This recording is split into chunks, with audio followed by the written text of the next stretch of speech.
हम आपको उस वॉर रूम के बारे में बताएंगे जहां प्रधानमंत्री ने 2 घंटे गुजारे। उरी हमले के बाद भारत और पाकिस्तान में तनातनी का माहौल है। लगातार पाकिस्तान के खिलाफ कार्रवाई की मांग हो रही है। फिलहाल सरकार संयम बरत रही है, लेकिन तैयारी जोर शोर से चल रही है। एबीपी न्यूज आपको इस तैयारी की एक्सक्लूसिव जानकारी दे रहा है। 20 सितंबर को प्रधानमंत्री मोदी ने 2 घंटे साउथ ब्लॉक में बने वॉर रूम में बिताए। पीएम के साथ आपको बता दें कौन कौन लोग थे जो इस मेज पर थे बैठक में। एनएसए अजीत डोभाल, सेना प्रमुख दलबीर सुहाग, वायुसेना प्रमुख अरूप राहा, नौसेना प्रमुख सुनील लांबा भी थे।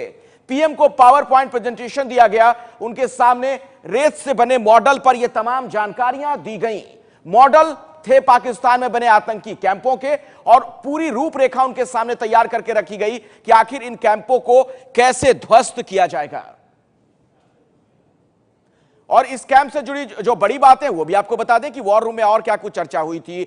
जो बड़ी बात है उस पर एक नजर डालिए आप कि आखिर क्या कुछ खास रहा इस वॉर रूम में जो बैठक हुई उसको लेकर। करीब 2 घंटे तक यह बैठक चली। साउथ ब्लॉक में वॉर रूम है जहां पर यह बैठक हुई। तमाम वो लोग यहां पर मौजूद थे जिनसे हम जानकारियां लेनी थी। युद्ध के हालात के लिए वॉर रूम तैयार किया गया ताकि किसी भी आपात स्थिति में कोई बड़ा फैसला लिया जा सके, कैसे उसके लिए कैसे चर्चा की जा सके, विचार विमर्श किया जा सके।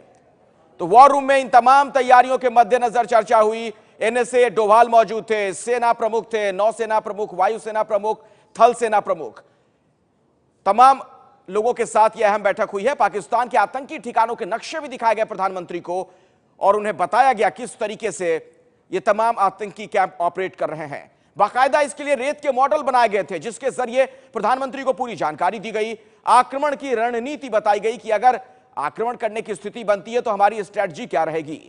वो पूरी रणनीति भी प्रधानमंत्री को समझाई गई है। और करीब 2 घंटे तक यह महत्वपूर्ण बैठक चली। नवाज शरीफ आतंक के जिस कुनबे को पनाह दिए हुए हैं उसे नेस्तनाबूद करने के लिए वॉर रूम में सरकार युद्ध नीति को धार देने में जुटी है। आपको दिखाते हैं कि किन विकल्पों पर विचार हो रहा है। वो कौन से विकल्प हैं।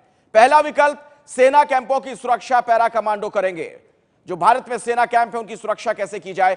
पाकिस्तान की बीएटी के खिलाफ सेना की घातक बटालियन, बॉर्डर एक्शन टीम के खिलाफ सेना की घातक बटालियन तैयार की जा रही है और इसके जरिए उनसे निपटा जाएगा। एलओसी और सीमा पर ज्यादा फोर्स तैनात किए जाएंगे। तो ये वो तमाम विकल्प जिनको लेकर चर्चा की गई। एलओसी पर ड्रोन से निगरानी की जाएगी, यानी आसमान से निगहबानी होगी। अब घुसपैठियों को छोड़ेंगे नहीं, यह तय किया गया है कि जो घुसपैठिए हैं उन्हें छोड़ा नहीं जाएगा, उनके साथ बेहद सख्ती के साथ निपटेंगे। तो वॉर रूम में क्या चर्चा हुई, किस तरीके से प्रधानमंत्री को सब कुछ समझाया गया, वो हमने आपको बताया। पीएम मोदी ने वॉर रूम में हालात का जायजा लिया, पाकिस्तान के खिलाफ प्लानिंग पर बात की। अब हम आपको दिखाते हैं कि मोदी सरकार के पास पाकिस्तान को जवाब देने के लिए क्या क्या विकल्प हैं। देखिए क्या है पहला रास्ता।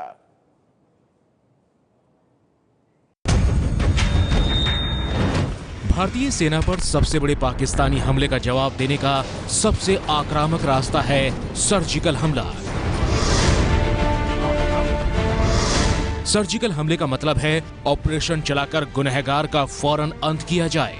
अमेरिका ने साल 2011 में लादेन को पाकिस्तान के एबटाबाद में सर्जिकल स्ट्राइक कर मार डाला था।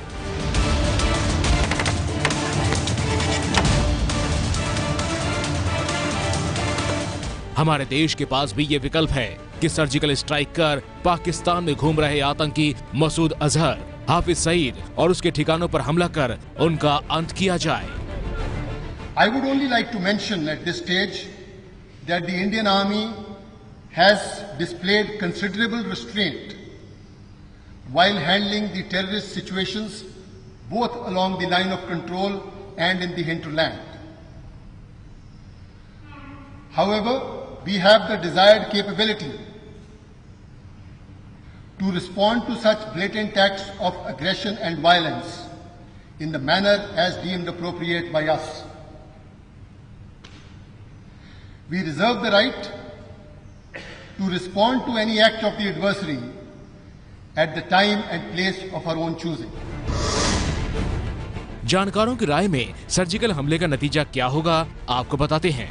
फायदा यह होगा कि हमलों के गुनहगारों को फौरन सजा मिलेगी। पाकिस्तान में छिपे देश के गुनहगार भागने लगेंगे भारत के इस हमले से पाकिस्तान में डर कायम होगा। लेकिन सर्जिकल स्ट्राइक के कुछ रिस्क भी हैं।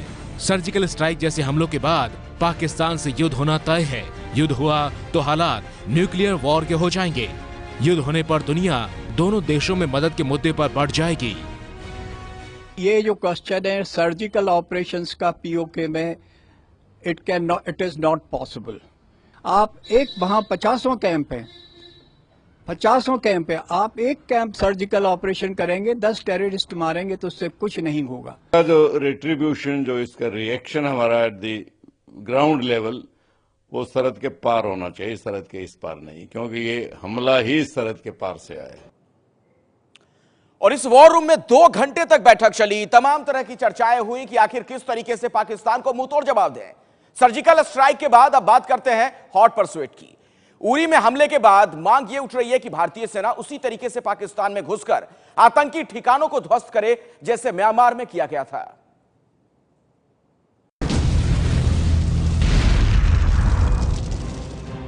पाकिस्तान के आतंक युद्ध का तगड़ा जवाब देने के लिए भारत के पास दूसरा विकल्प है हॉट परस्यूट।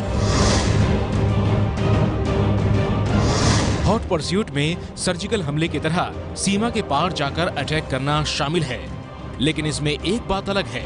हॉट परस्यूट में ऑपरेशन को अंजाम सेना की बड़ी टुकड़ी देती है। गौरतलब है कि पिछले साल जून महीने में भारतीय सेना ने म्यांमार की सीमा में घुसकर आतंकियों को मार गिराया था। दरअसल इन आतंकियों ने मणिपुर में घात लगाकर हमारे जवानों पर हमला किया था, जिसमें 18 जवान शहीद हो गए थे। अब उरी हमले के बाद पाकिस्तान पर म्यांमार जैसे ही ऑपरेशन को अंजाम देने की मांग उठ रही है, लेकिन जानकारों की राय में पाकिस्तान में ऐसे ऑपरेशन के नतीजे अलग होंगे।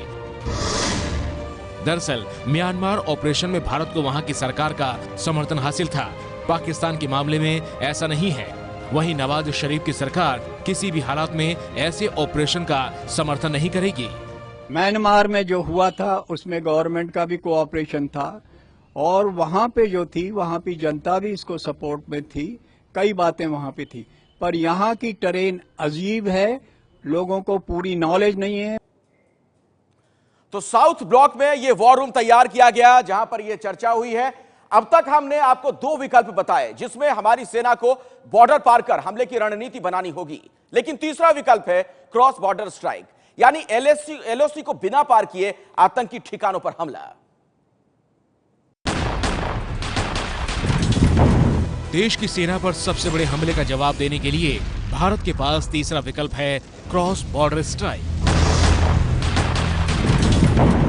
क्रॉस बॉर्डर स्ट्राइक का मतलब बिना सीमा को पार किए एक हद तक अटैक करना। सूत्रों के मुताबिक उरी हमले के बाद सेना ने मोदी सरकार से क्रॉस बॉर्डर स्ट्राइक की अनुमति मांगी है। क्रॉस बॉर्डर स्ट्राइक हुआ तो नतीजे क्या होंगे ये आपको बताते हैं।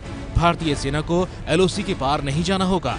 क्रॉस बॉर्डर स्ट्राइक के जरिए भारतीय सेना पाकिस्तानी सेना को गहरे जख्म दे सकती है। सीमा के पास बने आतंकियों के ठिकाने बर्बाद हो सकते हैं। पाकिस्तान पलटवार करेगा, लेकिन उससे निपटने में हमारी सेना सक्षम है।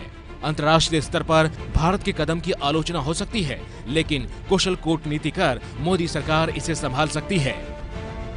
2014 में पूंछ इलाके में भारत ने किया था कि लगातार इतनी ज़्यादा फायरिंग एलओसी पे की थी कि फिर पाकिस्तान को बाध्य होना पड़ा था बंद करने के लिए फायरिंग। तो उसी तरह से उस तरह का कोई लोकलाइज्ड एक्शन अगर करें तो क्या वो इफेक्टिव होगा? वो कैंप वहाँ बने हुए थे आज़ाद कश्मीर में, उस समय तो हमने हमला किया नहीं। 2001 में नहीं किया, 2008 में नहीं किया, पठानकोट के बाद नहीं किया।